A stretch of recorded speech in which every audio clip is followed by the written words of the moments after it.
పరిశుద్ధ నామానికి మహిమ కలుగును గాక. మరొకసారి ఆయన సన్నిధిలో అనుదిన ప్రార్థనలో దేవుడు గడపడానికి ఇచ్చినటువంటి మంచి తరుణాన్ని బట్టి దేవునికి స్తోత్రాలు. చిన్న ప్రార్థన చేసుకొని మనము దేవుని నామాన్ని గణపరుస్తాం. స్తోత్రములు తండ్రి, మహాగణుడా, సజీవుడా, నీకు స్తోత్రములు.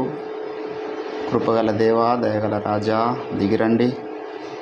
మరొకసారి ఈ యొక్క రాత్రికాల సమయంలో మేము చేస్తున్నటువంటి మా దీన ప్రార్థనలు మీరు అంగీకరించండి. కన్న తండ్రి, సకల పొంచి ఉన్న చీకటి దురాత్మ అంధకార దయ్యపు ప్రేతాత్మ శక్తులను మీరు మాకిచ్చిన అధికారమును బట్టి యేసుక్రీస్తు శక్తియుత నామమున గద్దిస్తూ బంధిస్తూ ఉన్నాం. మీ ప్రసన్నతను మా మీద కుమ్మరించి మహిమ ఘనత ప్రభావములు మీరే పొందండి. యేసుక్రీస్తు నామమున ప్రార్థిస్తుంటున్నాం తండ్రి, ఆమేన్. సత్యవేద వర్షం నుంచి 504 పాట పాడదాం. దేవునికే మహిమా, దేవునికే మహిమా, యుగ యుగములకు కలుగునుగాక, యుగ యుగములకు కలుగునుగాక. దేవునికే మహిమా, దేవునికే మహిమా.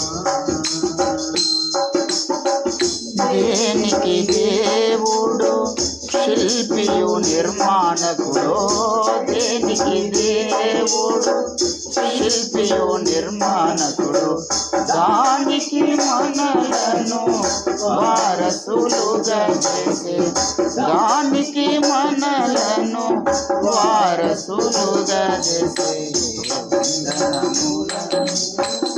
చెల్లికము వందనములను.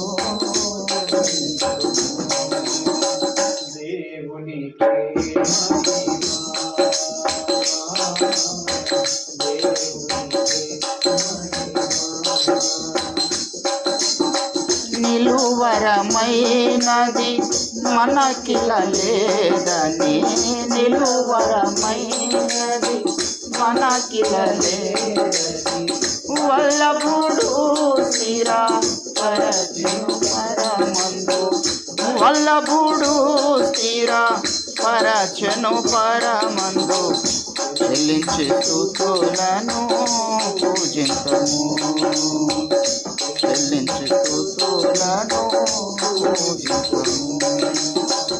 దేవునికే మహిమా, దేవునికే మహిమా. సియోను పురమగు దేవుని, సియోను పురమగు దేవుని సొంపుగా తెచ్చెను తన కృప ద్వారానే, సొంపుగా తెచ్చెను తన కృప ద్వారానే, స్తోత్ర గీతములను పాడెదము, స్తోత్ర గీతములను పాడెదము. దేవునికే మహిమా, దేవునికే మహిమా. పరదేశులుగా మనలను చేయక, పరదేశులుగా మనలను చేయక, ప్రభుని ఇంటికి వారసులుగా చేసే, ప్రభుని ఇంటికి వారసులుగా చేసే, పాడిపోగడెదము మన ప్రభుని, పాడిపోగడెదము మన ప్రభుని. దేవునికే మహిమా, దేవునికే మహిమా. శుద్ధ సువర్ణముగా అలంకరించబడిన, శుద్ధ సువర్ణముతో అలంకరించబడిన ముత్యాల గుమ్మముల ముత్యాల గుమ్మముల పురమందు చేర్చెను ముధమారగను కనుతింపుము ముధమారగను కనుతింపము దేవునికి మహిమా దేవునికి మహిమా యుగ యుగములకు కలుగునుగాక యుగ యుగములకు కలుగునుగాక దేవునికి మహిమా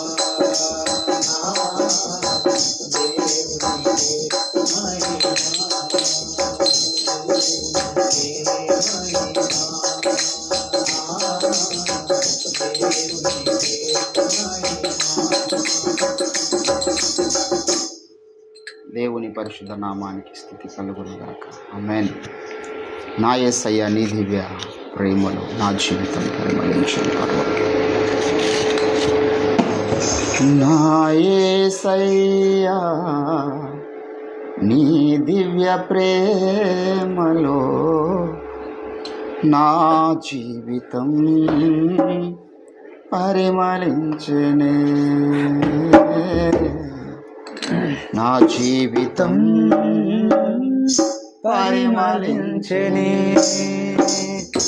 నా యేసయ్యా నీ దివ్య ప్రేమలో నా జీవితం పరిమళించనే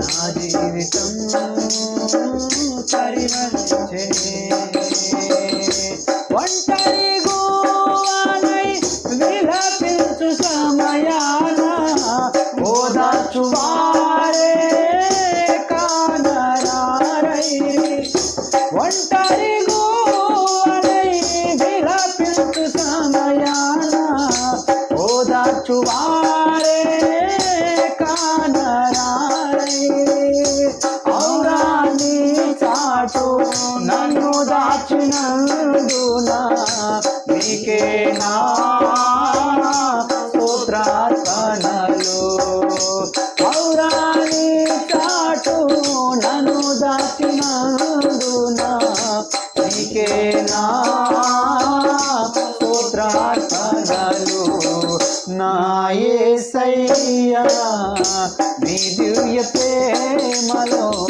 నా జీవితం పరిమళించనే నా జీవితం పరిమళించనే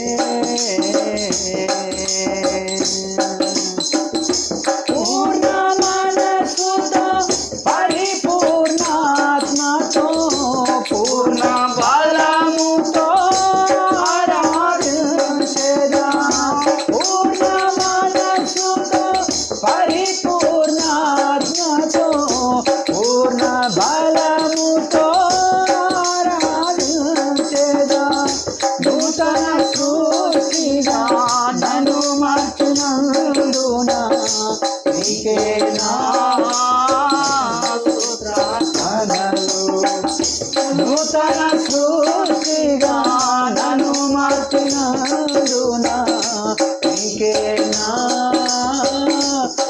స్తోత్రార్పణలు నా యేసయ్యా నీ దివ్య ప్రేమలో నా జీవితం పరిమళించనే నా జీవితం పరిమళించనే జయించిన నీవు నా పక్షమై ఉండగా జయమిచ్చు నీవు నన్ను నడుపుచుండగా జయించిన నీవు నా పక్షమై ఉండగా జయమిచ్చు నీవు నన్ను నడుపుచుండగా జయమే నాశ ఆదియే నీ కాంక్ష నీకే నా స్తోత్రార్పణలు జయమే నాశ ఆదియే నీ కాంక్ష నీకే నా స్తోత్రార్పణలు ప్రార్థనలు నా యేసయ్యా నీ దివ్య ప్రేమలో నా జీవితం పరిమళించనే నా జీవితం నా యేసయ్యా నీ దివ్య ప్రేమలో నా జీవితం పరిమళించనే నా జీవితం పరిమళించనే.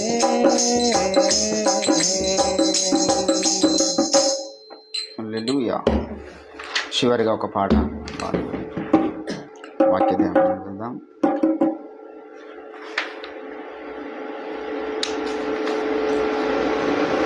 అయ్యగారి ఒక పాట పాడదాం.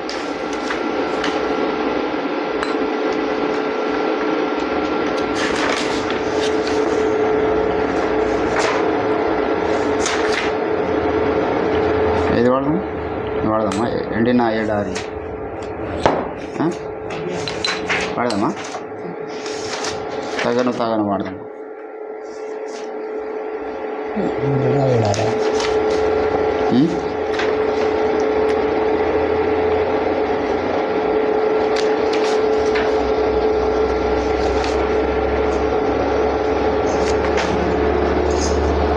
అన్నీ హై పిచ్ సాంగ్స్ రెండు కూడా.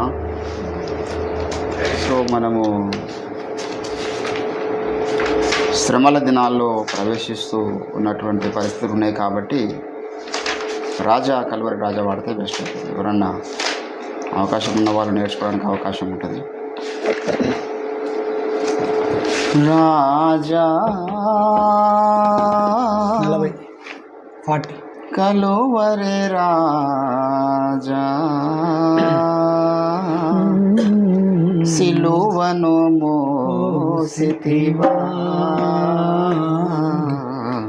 సిలువకు సమానమేది ప్రేమలో సిలువకు సమానమేది రాజా కలువరి రాజా సిలువను మోసితివా సిలువకు సమానమేది ప్రేమలో సిలువకు సమానమేది రాజా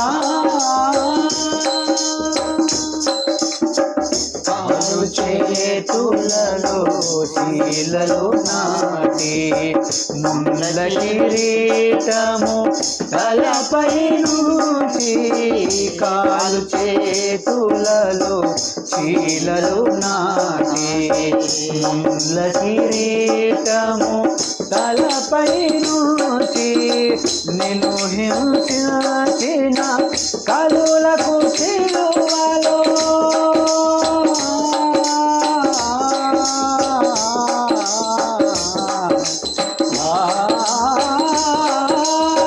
నిన్ను హింసించిన కలులకు సిలువలో శాశ్వత రక్షణ దానమిదివా శాశ్వత రక్షణ దానమిదివా రాజా కలువరి రాజా సిలువను మోసితివా సిలువకు సమానమేది ప్రేమలో సిలువకు సమానమేది రాజా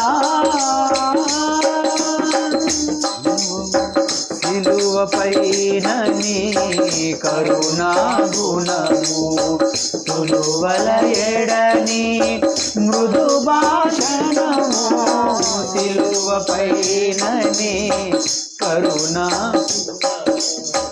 తులువల ఎడని మృదు భాషణము సిలువలో చోరుని దాచిన నీ కృపా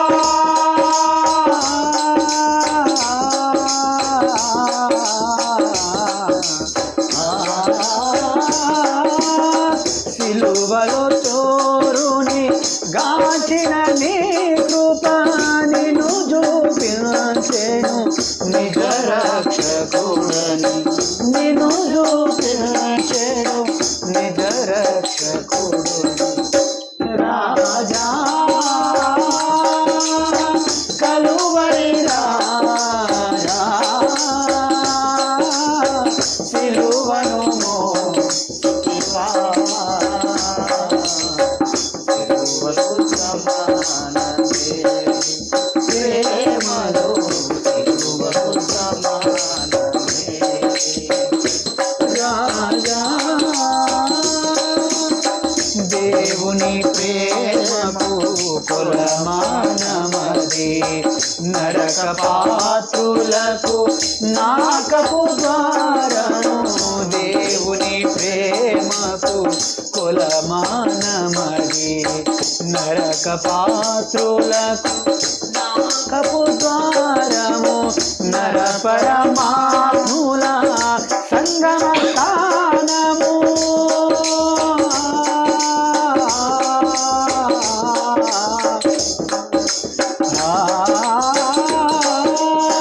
నర పరమాత్ముల సంగమ స్థానము సిలువ విలువనే నిన్నగా తరమా సిలువ విలువనే నిన్నగా తరమా రాజా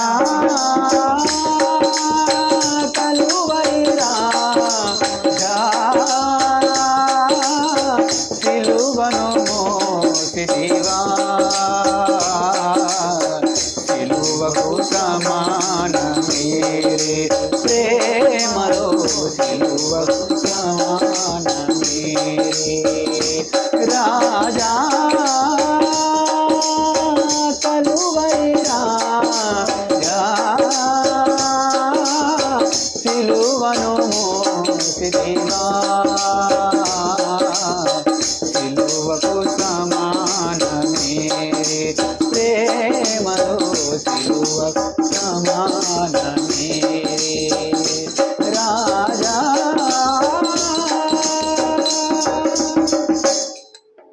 దేవుని నామానికి మహిమ కలుగును గాక.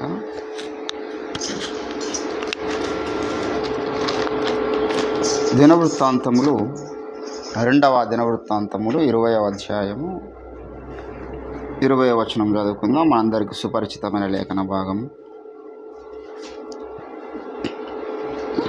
20వ అధ్యాయం 20వ వచనం. అంతటా వారు ఉదయమునే లేచి తెకోవ అరణ్యమునకు పోయిరి. వారు పోవుచుండగా యెహోషువపాతు నిలవబడి, యూదయ వారులారా, యెరూషలేము కాపురస్తులారా, నా మాట వినుడి. మీ దేవుడైన యెహోవాను నమ్ముకొనుడి, అప్పుడు మీరు స్థిరపరచబడుదురు. ఆయన ప్రవక్తలను నమ్ముకొనుడి, అప్పుడు మీరు కృతార్థులగుదురని చెప్పాను. చదవబడిన లేఖన భాగమును దేవుడు మన వినికిడిలో ఫలింప చేయునుగాక. ప్రభునందు నాకు అత్యంత ప్రియులారా, యెహోషువపాతు ఇచ్చినటువంటి ఒక శ్రేష్టమైనటువంటి ప్రవచనం బైబిల్ గ్రంథంలో, ఒక వ్యక్తి ఆత్మీయ జీవితంలో స్థిరపరచబడాలంటే దావీదు భక్తుడు అంటాడు, యెహోవా యందు నమ్మిక ఉంచువాడు కదలక నిత్యం నిలుచు సియోను కొండవలే ఉన్నాడు అంటాడు. ఎట్లున్నాడు వారు? సియోను కొండవలే ఉన్నాడు. ఎక్కడన్నమాట? 125వ కీర్తన 1వ వచనం. యెహోవా యందు నమ్మిక ఉంచువారు కదలక నిత్యము నిలుచు సియోను కొండవలే ఉన్నారు. ఆత్మీయ జీవితం అనేటటువంటిది దేవుని బిడ్డలారా చాలా చాలా విలువైంది, చాలా చాలా బలహీనమైంది. రెండునే. చంచల మనస్కులు మీరు కాకుండా అంటాడు పౌలు. మీరు త్వరపడి చంచల మనస్కులు కాకుండా నిమిత్తం అంటే స్థిరత్వం అనేటటువంటిది అంత త్వరగా వచ్చేటటువంటి ప్రక్రియ కాదు. ఆత్మీయ జీవితంలో స్థిరత్వము అనేటటువంటిది అంత త్వరగా వచ్చే ప్రక్రియ కాదు. మొదటి కొరింథీయులకు రాసినటువంటి పత్రికలో మనం గమనిస్తే 15వ అధ్యాయంలో పౌలు జ్ఞాపకం చేస్తాడు. 58వ వచనంలో, కాగా నా ప్రియ సహోదరులారా, మీ ప్రయాసము ప్రభునందు వ్యర్థము కాదని ఎరిగి స్థిరులును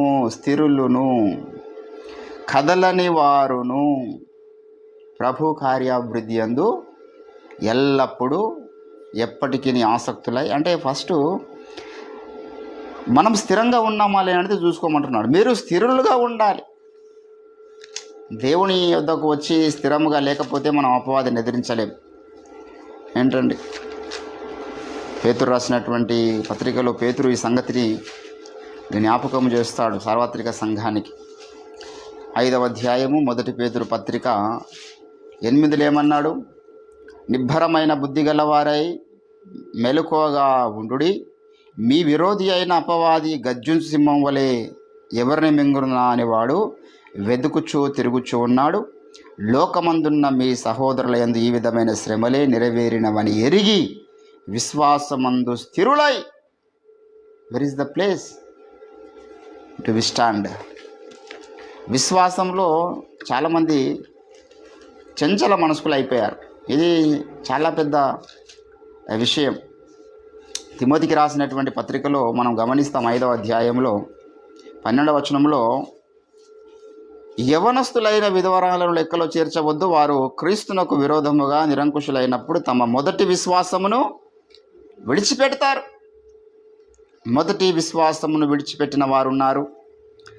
తిమోతికి రాసిన మొదటి పత్రిక 1వ అధ్యాయము 19వ వచనంలో, అట్టి మనస్సాక్షి కొందరు త్రోసివేసి విశ్వాస విషయమై ఓడ బద్దలైపోయిన వారి వలె చెడి ఉన్నారు.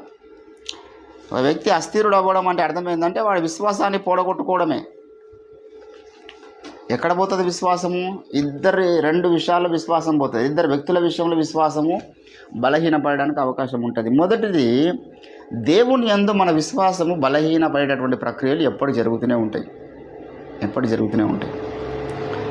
చాలామంది యేసుప్రభువుని నమ్ముకున్న తర్వాత వారికి చచ్చిపోదామనేటటువంటి ఆలోచనలు రావడం సహజం.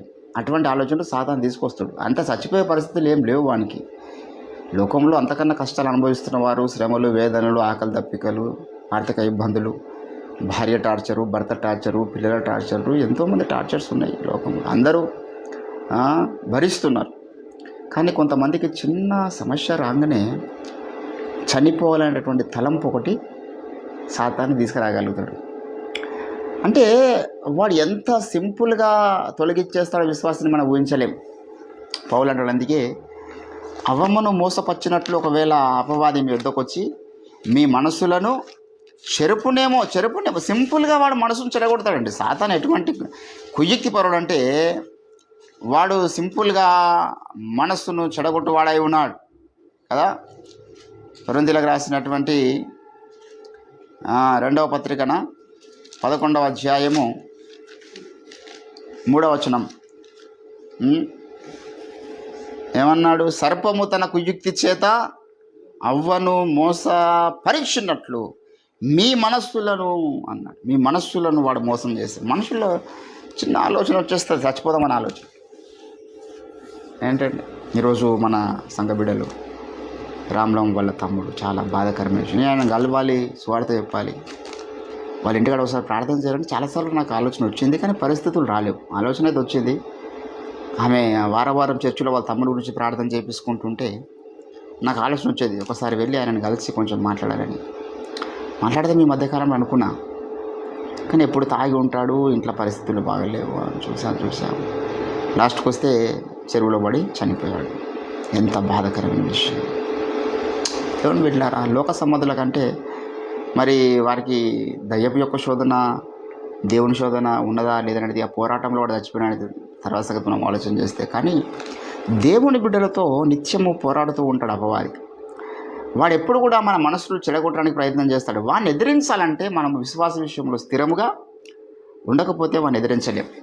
మన విశ్వాస విషయంలో స్థిరంగా ఉండాల్సినటువంటిది 2 ముఖ్యమైన కార్యక్రమాలు అన్న 2 ముఖ్యమైన వ్యక్తుల విషయంలో నమ్మకంగా ఉండాలి. ఒకటి, యెహోవా యందు మనము స్థిర మనస్సు కలిగి ఉండాలి. యెహోవా యందు మనం స్థిర నమ్మకం కలిగి ఉండాలి. రెండవది, ప్రవక్తల యందు కూడా స్థిర నమ్మకం కలిగి ఉండాలి. యెహోవాను నమ్ముకునుడి, ఆయన ప్రవక్తల్ని నమ్ముకునుడి, అప్పుడు మీరు స్థిరపరచబడుదురు. చాలామంది యెహోవాను నమ్ముకుంటారు, ప్రవక్తలు నమ్ముకోరు. వాడు అస్థిరుడే ఎంతకాలం ఉన్నా. అట్టివాడు అస్థిరుడు. ఏంటండి, యాకోబు రాసినటువంటి పత్రికలో ఒక మాట అంటాడు అపోస్తలుడు కదా, 4వ అధ్యాయము ఏంటండి, మొదటి నుంచి చదువుదాం.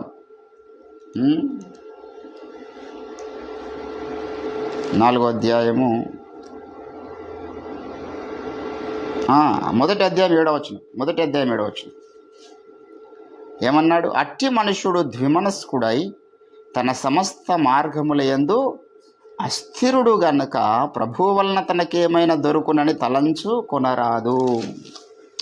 అంటే ఒక వ్యక్తి అస్థిరుడుగా ఉండి, ప్రవక్తల విషయంలో అస్థిరత్వం ఉన్నది, ప్రవక్త నమ్మడం లేదు, ప్రవక్త క్యారెక్టర్ మంచిది కాదని, ఆయన బోధలు కరెక్ట్ లేవని, ఆయన అంతా ఇది అదని చెప్పేసి రకరకాల ఇదంతా ఏంటంటే వాడు పెద్ద మేధావని కాదు సూచన, వాడు చాలా పెద్ద డిస్కవర్ చేసిండు, వాడు చాలా పెద్ద నీతిమంతుడు అని కాదు. వాడు భౌతికంగా నీతిమంతుడు కావచ్చు, భౌతికంగా చాలా మేధావి కావచ్చు, కానీ ఆత్మీయంగా వాడు భ్రష్టు పట్టిపోయాడు. ఆత్మీయంగా భ్రష్టు పట్టినటువంటి మనుషులకే దేవుని సేవకులు అంటే ఇష్టం ఉండదు. ప్రార్థన జీవితం భ్రష్టు పట్టిన మనుషులకే ప్రవక్తలు ఇష్టం ఉండరు. వాడు పెద్ద వ్యభిచారం చేయకపోవచ్చు. దావీదు జీవితంలో కానీ, సంసోను జీవితంలో కానీ, సొలొమోను జీవితంలో కానీ దేవుని చేత బలముగా అభిషేకించి వాడబడినటువంటి ప్రతి సావకుని జీవితంలో లైంగిక క్రియ ఉన్నది. లైంగిక చర్య వారి జీవితంలో లేదండి అని ఎవరి గురించి మనం చెప్పలేం. అది లేకపోతే ఇంకా వేరే కార్యక్రమం ఏదో ఒక బలహీనత ఉండి ఉండవచ్చు. కానీ వాళ్ళు దేవుని దృష్టికి అసహ్యులుగా కాలే, వారు దేవుడు తృణీకరించేటువంటి స్థితిలోకి వెళ్ళలేరు. అదొక శరీర సంబంధమైనటువంటి బలహీనత, అది ఏ రకమైనటువంటి చర్య అయినా పర్వాలేదు. జారత్వము, జారకార్యము, లైంగిక క్రియను ఏదో ఒకటి ఉండి ఉండవచ్చు. అదొక బలహీన గడియలో దైవజనుడు దావీదు పొరపాటు చేసిండు. అట్లా అని చెప్పేసి దావీదును దేవుడు తన ప్రణాళికలను తొలగించలేడు. కానీ ఏ లైంగిక చర్య చేయకపోయినా, ఏ లైంగిక క్రియ లేకపోయినా, ఏ రకమైనది లేకపోయినా కయ్యి నుండి దేవుడు తన ప్రణాళికను తృణీకరించాడు. ఏ లైంగిక క్రియ లేకపోయినా కోరావును దేవుడు తన ప్రణాళికల నుంచి ఏం చేసిండు? కొట్టివేశాడు. అంటే భక్తులను దూషించడము, భక్తుల్లో ఈ రకమైనటువంటి లోపాలు ఉన్నాయి కాబట్టి వారు అన్ఫిట్టు, వారిని దేవుడు వదిలిపెట్టడానికి ప్రవచనాలు చెప్పి వారి ద్వారా దేవుని సేవ జరుగుతలేదని చెప్పేసి మాట్లాడుతున్నటువంటి వాళ్ళు ఎవరంటే వీళ్ళు అస్థిరులు. సమస్త కార్యములలో వాడు అస్థిరుడే. వానికి మన జీవితంలో మీరు డీప్గా అనాలిసిస్ చేస్తే వానికి స్థిరమైన ప్రార్థన జీవితం ఉండదు, స్థిరమైన వాక్య ధ్యానం ఉండదు, స్థిరమైనటువంటి పరిశుద్ధ జీవితం ఉండదు. ప్రతి విషయంలో అస్థిరుడైన ఉంటాడు. చాలా కష్టం అటువాడు స్థిరంగా స్థిరపరచబడడం. అంటున్నాడు ఏంటండి, యెహోషువపాతు యొక్క ప్రవచనం ఏమిటి? మీరు యెహోవాను నమ్ముకోనండి. తర్వాత అంతటితో ముగించొద్దు, మళ్ళీ ఆయన ప్రవక్తల్ని కూడా. ఈ ప్రవక్తల్ని నమ్మడం అంటే వాళ్ళని ఆరాధించడానికి కాదు మనం నమ్మేది. యెహోవానేమో మనం ఆరాధించడానికి నమ్ముతున్నాం. యెహోవా యందు నమ్మిక ఉంచువాడు కదలక నిత్యం సీయోను కొండలాగా ఉన్నాడు, అంతవరకే. కానీ నువ్వు ప్రవక్తలు నమ్ముకోవడంలో ఇంకొక ఆశీర్వాదం ఉన్నది. యెహోవాను నమ్ముకోవడంలోనేమో ఒక ఆశీర్వాదం ఉంటే, ప్రవక్తల్ని నమ్ముకోవడంలో ఇంకొక ఆశీర్వాదం ఉన్నది. మొదటి కొరింథీయులకు రాసినటువంటి పత్రిక దయచేసి 2వ కొరింథీ, మొదటి కొరింథీ కాదు 2వ కొరింథీ, కొరింథీయులకు రాసిన 2వ పత్రిక మొదటి అధ్యాయము 20వ వచనం. దేవుని వాగ్దానములు ఎన్ని అయినను అన్యయు క్రీస్తునందు అవును అన్నట్టుగానే ఉన్నవే గనుక మన ద్వారా దేవునికి మహిమ కలుగుటకై అవి ఆయన వలన నిశ్చయములై ఉన్నవి. మీతో కూడా క్రీస్తునందు నిలిచి ఉండునట్లుగా మమ్మను స్థిరపరచి అభిషేకించిన వాడు దేవుడే. ఒక వ్యక్తి స్థిరంగా ఆధ్యాత్మిక జీవితంలో ఉన్నాడంటే ప్రార్థనలో కానీ, విశ్వాసములో కానీ, దేవుని యందు కానీ, ప్రవక్త యందు కానీ ఈ ప్రత్యేకంగా ఈ 4 దేవుడు చూస్తాడు. వీడు ప్రవక్త విషయంలో ఎంత స్థిరంగా ఉన్నాడు నమ్మకత్వం కలిగి, దేవుని విషయంలో ఎంత స్థిరంగా ఉన్నాడు నమ్మకత్వం కలిగి, అట్ ద సేమ్ టైం వీడు ప్రార్థనలో ఎంత నమ్మకంగా ఉన్నాడు, పరిశుద్ధతలో ఎంత నమ్మకంగా ఉన్నాడు. ఈ 4 కీలకమైన విషయం. ఈ 4 కూడా స్థిరంగా ఉన్నాడు అనుకో, వాడు బలమైన అభిషేకం చేత నింపబడతాడు. వాని ముందు దయ్యాలు రాలేవు. దేవుని బిడ్డలారా, ఈరోజు చాలామంది ఓఫిరాయ్ గారి యొక్క శిష్యులమని చెప్పుకుంటూ చాలా ఉప్పొంగుతున్నటువంటి వారు చాలామంది ఉన్నారు. తప్పు కాదు, ఉప్పొంగాలి, సత్యంలో ఉన్నావు, ప్రవక్తను అత్తుకొని ఉన్నావు, పర్వాలేదు, ఓకే, చాలా సంతోషం. కానీ మరి ప్రవక్తకు అనుదిన ప్రార్థనలో స్థిరత్వం ఉన్నది. 1500 రోజులు అయిపోయింది. ఎంత ఓపిక ఎవడు చేస్తాడండి? ఓ చరిత్ర. మన నిర్విరామంగా సువార్త పరిచర్యలో స్థిరత్వం ఉన్నది. ఆయన ఏం ప్రకటిస్తామని అనుకునే పరిస్థితి ఉండదు. ఎప్పుడు ప్రతిరోజు సువార్త ప్రకటిస్తూనే ఉంటాడు, ప్రతిరోజు వాక్యం ధ్యానిస్తూనే ఉన్నాడు, పరిశుద్ధతలో స్థిరంగా ఉన్నాడు, వాక్య ధ్యానంలో స్థిరంగా ఉన్నాడు, ప్రార్థనలో స్థిరంగా ఉన్నాడు, సువార్త పరిచర్యలో స్థిరంగా ఉన్నాడు. ఈ 4 మనం స్థిరంగా ఉంటున్నామా? ఆయన శిష్యులు మనం చెప్పుకోవడం గొప్ప సంగతి చెప్పండి. నేను రంజితోఫీర్ గారి శిష్యుని అని చెప్పుకోవడం గొప్ప సంగతి కాదండి. నా గురువు గారు నడిచిన త్రోవలు నడవగలుగుతున్నానని చెప్పుకున్నప్పుడు గొప్ప సంగతి. నా గురువు గారు అనుదినం ప్రార్థన చేస్తున్నారు, నేను కూడా ప్రార్థన చేస్తున్నాను. నా గురువు గారు స్వార్థ ప్రకటిస్తున్నారు, నేను కూడా స్వార్థ ప్రకటిస్తున్నాను. నా గురువు గారు పరిశుద్ధ జీవితం కలిగి ఉన్నాడు, నేను కూడా పరిశుద్ధ జీవితం కలిగి ఉన్నాను. ఈ జీన్స్ మనలోనికి రావాలి. ఆయన నా గురువు గారు, నేను ఆయన శిష్యుని అని ఇటువంటి డబ్బా మాటలు ఎంతకాలం చెప్పుకున్నా వాడు సంపూర్ణ స్థితి పొందలేడు. చెప్పుకోద్దని కాదు నా పాయింట్, చెప్పుకోవాలి, కానీ ఆయన నడిచిన మార్గంలో నడిచినప్పుడు చెప్పుకోవాలి. నాకు చాలామంది సునీలన్న గారు మా ఆత్మీయ తండ్రి అని చెప్పుకుంటే నాకు ఇష్టం ఉండదు. వాడు పరమ భ్రష్టుడైపోయి ప్రార్థన జీవితం లేదు, ప్రభు బల్ల లేదు, నమ్మకంగా దశంబాలు ఇచ్చేది లేదు, ఒక పరిశుద్ధ జీవితం లేదు, విధేయత లేదు, ఏం లేదు వాడు. అది నాకు అవమానం. సునీల్ పాస్టర్ గారు నా ఆత్మీయ తండ్రి చెప్పుకుంటుండంటే ఇవన్నీ చేయకుండా అది నాకు మన ఘనతన ఒక రకంగా అది అవమానం. అది డీఫేమ్ చేసినట్టే. దేవుని బిడ్డల ఈరోజు మనం అట్లా ఓఫిరాయ్య గారి శిష్యులమని చెప్పుకోవచ్చు, దేవుని పిల్లలమని చెప్పుకోవచ్చు అంటాడు. అందుకే మీరు దేవుని పిల్లలమని చెప్పుకోవచ్చు. చీకట్లో నడిచేయాల ఏమి ప్రయోజనం? ఆయన వెలుగులో ఉన్న ప్రకారం మీరు కూడా వెలుగులో నడువుడి. ఏ సాయి బిడ్డ అని చాలామంది ఆయన క్రిస్టియన్ అని పెట్టుకుంటారు వాట్సాప్లో. నేను క్రిస్టియన్, ఎక్కడ పోయినా పర్వాలేదు, నువ్వు ఆయన జీవితం ఉన్నట్లుగా మన జీవితాలు ఉన్నాయా? ఆయన వెలుగులో ఉన్న ప్రకారం మన జీవితంలో వెలుగు ఉన్నదా? ప్రతి కదలికలో దేవుని బిడ్డల రోజు మనము ప్రవక్తల్ని నమ్ముకోవడంలో ఉన్న ఆశీర్వాదం అనేటటువంటిది చాలా ప్రాముఖ్యం. ప్రవక్తలు నమ్మడంలో స్థిరత్వం ఉండాలి. చాలామందికి దేవుని నమ్మడంలో మాత్రమే స్థిరత్వం ఉంటుంది, ప్రవక్తల్ని నమ్మడంలో స్థిరత్వం ఉండి అస్థిరులు అయిపోతారు. ఇక్కడ ఎందుకు అస్థిరులు అయిపోతారు? కారణం ఏమిటి? ఏంటంటే పౌలును కొందరు నమ్మలే, దావీదును కొందరు నమ్మలే, వారిని తృణీకరించారు, హింసించారు వారిని. ప్రవక్తల్ని ఎందుకు హింసిస్తారు? ఎందుకు తృణీకరిస్తారు వారిని? అంటే వారి జీవితంలో ఏదో ఒకటి బలహీనత, ఏదో ఒకటి వివాదాస్పదమైన గుర్తు వారి జీవితంలో ఖచ్చితంగా ఉంటుంది. ఏ వివాదాస్పదమైన గుర్తు లేకపోతే ప్రతి ఫాల్తు గాడు వెంబడిస్తాడు. కొన్ని వివాదాస్పదమైన గుర్తులు ప్రవక్తలో ఉన్నప్పటికీ, దైవజనుల్లో ఉన్నప్పటికీ, దావీదులో బెర్షబాను తెప్పించుకోవడం నాకు వివాదాస్పదమైనటువంటి సింబలే, ఊరియాను చంపించడం కూడా నాకు ఆబ్జెక్షనబుల్ విషయమే, ఇంకా 10 మంది భార్యలు చేసుకోవడం కూడా నాకు నచ్చని కార్యక్రమం కావచ్చు. కానీ నేను దావీదు తృణీకరించా. దేవుడు మెచ్చుకున్నాడు ఆయన. దావీదు నా హృదయానుసారుడు అనేది నాకు గుర్తుంటుంది. ఇవన్నీ నాకు గుర్తుండేవి. ఏంటంటే మోషే నా ఇల్లంతలో నమ్మకమైన వాడని నాకు గుర్తుంటుంది. ఆయన కూష దేశ పిల్లని పెళ్లి చేసుకున్నాడా, లేకపోతే ఇంకోరిని చేసుకున్నాడా, ఆయన ఎక్కడెక్కడ ఆయన గురించి దేవుడు చెప్పినటువంటి సాక్ష్యం గుర్తుపెట్టుకుంటే మంచిదా? ఆయన గురించి కోరావు చెప్పిన సాక్ష్యం గుర్తుపెట్టుకుంటే మంచిదా? దావీదు గురించి దేవుడు ఇచ్చిన సాక్ష్యం ముఖ్యమా? సౌలు రాజు ఇచ్చిన సాక్ష్యం ముఖ్యమా? మీకాలు ఇచ్చిన సాక్ష్యం ముఖ్యమా? లేకపోతే షిమ్యా ఇచ్చిన సాక్ష్యం ముఖ్యమా? ఏ సాక్ష్యం మనం అంగీకరించాలి? మనుషులో సాక్ష్యం ఇట్లుండగా మనుషులు ఎట్లా అన్నాను, దేవుడు ఏమనుకుంటున్నాడో మన గురించి అని చూడాలి. ఇప్పుడు ప్రవక్తలందరినీ మనం అందుకే ఎందుకు వారిని ఘనపరుస్తాం, ఎందుకు వారిని మనం ఆదర్శంగా తీసుకుంటాం? వీళ్ళ గురించి దేవుడు ఏమన్నాడు? అబ్రహాం గురించి అంటాడు దినవృత్తాంతం 20వ అధ్యాయం 9వ వచనంలో, అబ్రహాము నా స్నేహితుడు. ఏంటండి, నా స్నేహితుడు ఆయన.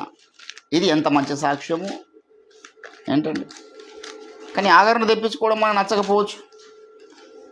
ఏంటండి 20వ అధ్యాయం 7వ వచనంలో, నీ జనులైన ఇశ్రాయేలుల ఎదుట నుండి ఈ దేశపు కాపురస్తులను తోలివేసి నీ స్నేహితుడైన ఏంటండి నీ స్నేహితుడైన అబ్రహాము యొక్క సంతతికి శాశ్వతముగా నీవు ఏంటండి. దేవుడు అబ్రహాం ఏమన్నాడు? నా స్నేహితుడు. చాలా స్థలాలలో దేవుడు సాక్ష్యం ఇస్తాడు దేవుని బిడ్డల అబ్రహాం గురించి. కాబట్టి ఈరోజు దేవుడు ఇస్తున్న సాక్ష్యాలను మనం చూడాలి. అబ్రహాం జీవితాన్ని వ్యక్తిగతంగా అట్రాక్ట్ చేస్తే చాలా లోపాలు కనిపించవచ్చు. లోతు జీవితాన్ని వ్యక్తిగతంగా అట్రాక్ట్ చేస్తే చాలా లోపాలు కనిపిస్తాయి. కానీ లోతు నీతిమంతుడని బైబిల్ సాక్ష్యం ఇస్తుంది, పరిశుద్ధాత్ముడు సాక్ష్యం.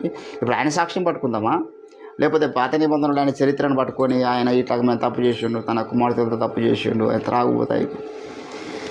ఏంటంటే మనుషుల యొక్క సాక్ష్యాన్ని మనం చూడొద్దు. యెహోవా యందు నమ్మిక ఉంచినటువంటి మనము ప్రవక్తలను నమ్ముకోవాల్సినటువంటి స్థితిలో ఫెయిల్ అవ్వద్దు. మొదటి క్లాసులో ఫెయిల్ అయ్యి 2వ క్లాసులో ఓడిపోయినట్లే ఉంటుంది ఆత్మీయ జీవితం. కాబట్టి దేవుని బిడ్డలారా, స్థిరపరచబడాలి అంటే మన జీవితంలో ప్రవక్త పట్ల స్థిరమైన విశ్వాసం ఉండాలి. దేవుని మీద ఎంత ప్రగాఢ విశ్వాసం, ఎంత దృఢ విశ్వాసం మనం కలిగి ఉన్నాం, ఎంత దృఢముగా దేవుని గురించి సాక్ష్యం ఇస్తున్నామో. ఏంటండి అపోస్తల కార్యములో పేతురు ఒక మాట అంటాడు. ఏమంటాడు తెలుసా? మేము ఇతరుని గురించి ఎటువంటి సాక్ష్యం ఇస్తున్నాం? మామూలు సాక్ష్యం కాదు, అది దృఢ సాక్ష్యం. ఏంటండి అపోస్తల కార్యం 10వ అధ్యాయము దయచేసి 38 నుంచి మాట్లాడతాడు.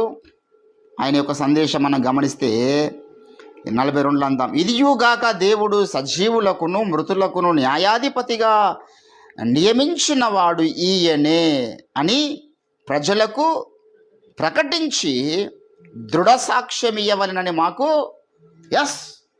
మామూలు సాక్ష్యం ఇవ్వద్దు బాబు, మీరు నా కొరకు దృఢమైన సాక్ష్యం ఇవ్వాలి. ఆజ్ఞాపించుడు యేసుప్రభుల వారు ఏదో కల్పనా కథలు చెప్పినట్టు, ఈ స్టోరీలు చెప్పినట్టు కాదు ఇది. We have seen his presence literally. మేము వేటిని కనులారా చూచితిమో. ఏంటంటే they were seen face to face God. తిరిగి లేచిన యేసుని వాళ్ళు చూసినారు. అటువంటి దృఢ సాక్ష్యం మనం ప్రవక్త గురించి చేయాలి. అవలాగంలో ఏదేదో మాట్లాడుతూ ఉన్నారు ఆయన గురించి, కానీ ఆయన గురించి దేవుడిచ్చిన సాక్ష్యం ఏంది? ఇతడు నా నోరు. ఇర్మియా గురించి అన్న మాట అన్నాడు దేవుడు. తల్లి గర్భంలో రూపం పడకను ముందే నేను నియమించుతా అన్నాడు దేవుడు రంజతోఫిర్ గారి గురించి. నోరుగా ఆయనను అభిషేకించినాడు. అంతకన్నా గొప్ప సాక్ష్యం. దేవుని నోరునే నువ్వు దేవుని నోటికి వస్తున్న మాటలను తృణీకరిస్తావను దృఢ సాక్ష్యం ఇవ్వగలగాలి మనం. ఆయన నోటికి వస్తున్న సందేశం ఆయనది కాదు, దేవుడు మాట్లాడుతున్న సందేశాలు వస్తున్నాయి. దైవ స్వరమే అది కాదు, మానవ స్వరము కాదని దృఢ సాక్ష్యం మనం ఇవ్వాలి లోకానికి. దేవుని బిడ్డలారా, అంటే స్థిరత్వం ఉండాలి. యెహోవా యందు ఎంతైతే స్థిర నమ్మకం కలిగి ఉన్నామో, దైవజనుల పట్ల, ప్రవక్తల పట్ల, పోస్తుల పట్ల కూడా అటువంటి నమ్మకత్వాన్ని, అటువంటి విధేయతను మనం కలిగి ఉన్నప్పుడు స్థిరపరచబడతాం, దీవించబడతాం. ఈరోజు ఒక నూతన తీర్మానం తీసుకుందాం. దేవా, మమ్మల్ని స్థిరపరిచి అభిషేకించుటకు మీరు ఏర్పాటు చేసిన మార్గంలో మేము వెలుటకు కృప చూపించండి అంటూ మనం ప్రార్థన చేద్దాం. దేవుడు కొద్ది మాటలు మన వెనుకల్లో ఫలింపచేయను గాక. స్తోత్రములు తండ్రి, నీ ఘనమైన శ్రేష్టమైన నామానికి వందనాలు. యెహోవాను నమ్ముకునుడి, మీరు కృతార్థులవుతారు. ఆయన ప్రవక్తల్ని నమ్ముకొనండి అని మీరు సెలవిస్తూ వచ్చినారు. దైవమా, యెహోవాను నమ్ముకునే విషయంలో ఏ రకమైనటువంటి విభేదము లేకపోవచ్చు, కానీ ప్రవక్తల్ని నమ్మాలి అనేటటువంటి పరిస్థితి వచ్చినప్పుడే ఎంతో గొప్ప వివాదం, ఎంతో గొప్ప గలిబిలి, గందరగోళం ఏర్పడి ఉన్నది. యెహోవాను నమ్మడము చాలా సులువు అయ్యా, కానీ ప్రవక్తను నమ్మడం చాలా కష్టం. దైవమా, మీ ఆత్మకార్యం జరిగింది, నీ ప్రత్యక్షత లేకపోతే మేము ప్రవక్తల్ని గుర్తించలేము. మా యొక్క కన్నులు వెలిగించండి, మీ ఆత్మకార్యం జరిగించు తండ్రి. దీనిలో జరగబోతున్నటువంటి ఆ యొక్క డివైన్ విజిటేషన్ ప్రోగ్రామ్ను మీరు ఆశీర్వదించండి. రిలీజ్ కాబోతున్నటువంటి 5 గ్రంథాలు ప్రభావితం చేయాలి భారతదేశాన్ని. దైవమా, మరొకసారి 14, 15 తారీఖుల్లో బీదర్ ప్రాంతంలో అనుకుంటున్నాము 2 రోజుల కూటములు అభిషేకించండి, మీ ఆత్మకార్యం జరిగించండి. మీకు స్తోత్రాలు చెల్లిస్తుంటున్నాం అయ్యా. ఏర్పాటు చేస్తున్న దాసులు సుమంత్ పాస్టర్ గారిని జ్ఞాపకం చేసుకుని ఆశీర్వదించండి, తన హస్తమును బలపరచండి. ఆ కూటముల ద్వారా అనేక మంది రక్షణ పొందుటకు, నీ వెలుగును చూచుటకు మీ ఆత్మకార్యం జరిగించండి తండ్రి. నీకు స్తోత్రాలు చెల్లించుకుంటూ మరొకసారి విత్తబడ్డ వాక్యాన్ని ఫలింపజేసి మహిమ ఘనత ప్రభావాలు మీరే పొందమని ప్రత్యేకంగా ఆ రామరామ్ వాళ్ళ కుటుంబాన్ని జ్ఞాపకం చేసుకునండి. అయ్యా, బిడ్డల్ని ఓదార్చండి. చాలా గాయము ఆ కుటుంబానికి ఏర్పడి ఉన్నది. కన్న తండ్రి, మీ ఆత్మకార్యం ఆ కుటుంబంలో జరిగించండి. మరొకసారి మమ్మల్ని తగ్గించుకుంటూ మీ నామం హెచ్చిస్తూ యేసుక్రీస్తు అద్భుత శక్తియుత నామం ఈ ప్రార్థన సమర్పిస్తూ ఉంటున్నాం తండ్రి. యేసు రక్తమే ఇచ్చే ప్రభు, యేసు రక్తమే ఇచ్చే ప్రభు, యేసు అపవాదికి నీ వాని క్రియలకు అనంత కూడా నాశనం. ఆమేన్.